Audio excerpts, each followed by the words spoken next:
Assalamualaikum warahmatullahi wabarakatuh.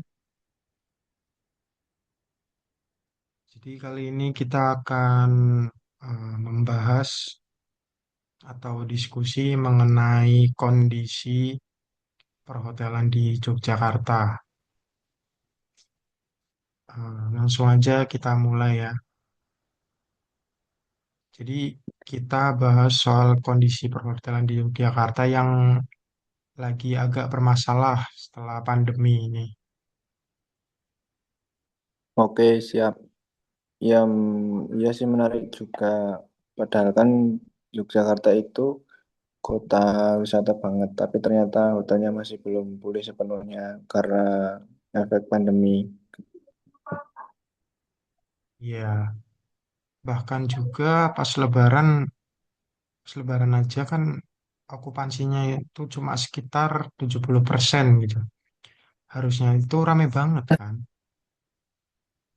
Nah, ya maka dari itu berarti memang ada penurunan minat atau daya daya beli dari masyarakatnya juga. Iya sih, setuju. Cuma kalau dipikir-pikir tuh sekarang harga-harga lagi naik semua gara-gara inflasi. Jadi orang mungkin mikir dua kali gitu buat liburan ke Jogja ini.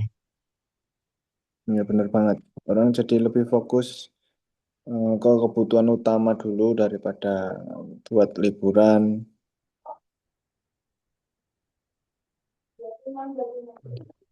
Selain itu juga nilai tukar rupiah itu kan lagi melemah kan sekarang. Itu juga bisa berpengaruh sih. Iya, walaupun harusnya bisa menarik wisatawan asing, tapi mungkin belum maksimal. Ditambah biaya operasional hotel juga bisa naik seperti itu. Hmm. Jadi hotel itu kayak kejebak ya. Pengunjung belum banyak, tapi biaya jalan terus bahkan naik. Nah, itu masalah utamanya sih menurutku itu. Kalau semisal nih, kita jadi kayak konsultan gitu, kira-kira apa yang bisa kita lakukan ya? Menurutku yang pertama dari harga dulu. Hotel bisa kasih promo atau diskon biar orang-orang itu pada tertarik untuk eh, ke hotel tersebut. Iya sih, setuju. Daripada kamar kosong terus gitu kan, mending kayak keisi gitu, walaupun harga sedikit lebih murah juga nggak apa-apa. Ya istilahnya tetap ada pemasukan lah, nggak hanya pengeluaran terus-menerus. Iya, iya.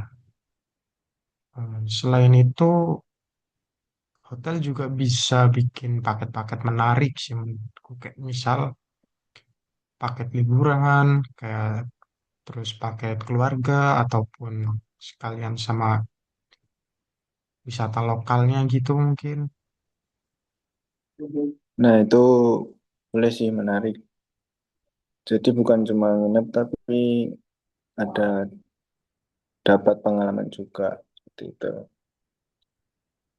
Hmm, betul sih. Orang sekarang juga kan kayak nyari experience-nya juga gitu kan, bukan kayak cuma Hmm, untuk tempat singgah atau tempat tidur doang gitu. ya, terus promosi juga menurutku penting banget sih. Sekarang semua orang tuh kan bisa nyari hotel lewat mana aja, lewat internet, lewat media sosial, manapun. Iya sih, harus aktif juga gitu kan, semisal kayak di sosmednya, Hmm, kayak Instagram, TikTok, sama platform booking online-nya gitu. hmm. Ya, bahkan kalau bisa kerjasama dengan influence, biar makin dikenal tuh peluangnya juga semakin gede. Iya sih, setuju banget aku. Apalagi anak muda sekarang kan gampang ke influence gitu. Ya, terus menurutku hotel juga bisa manfaatin tren-tren staycation atau tren yang ada. Oh iya benar. Banyak orang yang cuma pengen santai doang gitu tanpa pergi jauh juga. Ya, betul. Kita juga bisa bikin suasana nyaman, fasilitas lengkap, kayak kolam renang, wifi, terus ada mungkin fasilitas gym, dan lain-lain. Iya sih. Bahkan bisa juga sedia tempat buat kerja gitu kayak semisal jadi orang orang yang bisa untuk work from hotel gitu, bukan cuman work from home doang gitu kan. Ya, ya benar. Cocok buat yang mau remote working, dan jadi bisa di hotel sambil kontrol pekerjaan mereka atau bekerja di hotel sambil santai lah. Iya. Cuma kalau dari sisi biaya gitu, menurut kamu tuh gimana? Hmm, kalau dari aku ya, kita harus hemat sih. Misalnya ngurangin biaya listrik atau pakai sistem yang lebih efisien. Oh, jadi kayak bukan cuma nambah pemasukan gitu ya, tapi juga ngurangin pengeluaran. Ya, betul. Biar tetap untung walaupun kondisi belum normal kayak semula. Iya, iya. Kalau kita lihat juga kan dari teori ekonomi gitu, ini juga soal permintaan sih ya. Ya, dan permintaan hotel itu cukup sensitif soal harga. Iya sih, setuju. Soalnya orang bisa kayak gampang pindah ke pilihan lain gitu, kayak semisal homestay, ataupun villa, ataupun Airbnb gitu, ya kan? Ya, makanya hotel tuh harus pintar-pintar atur harga juga sebenarnya. Yang Iya. kelihatan murah tapi kualitasnya bagus gitu. Jadi ke kesimpulannya tuh berarti masalah utama ada di daya beli yang turun gitu ya, dan kondisi ekonomi berarti.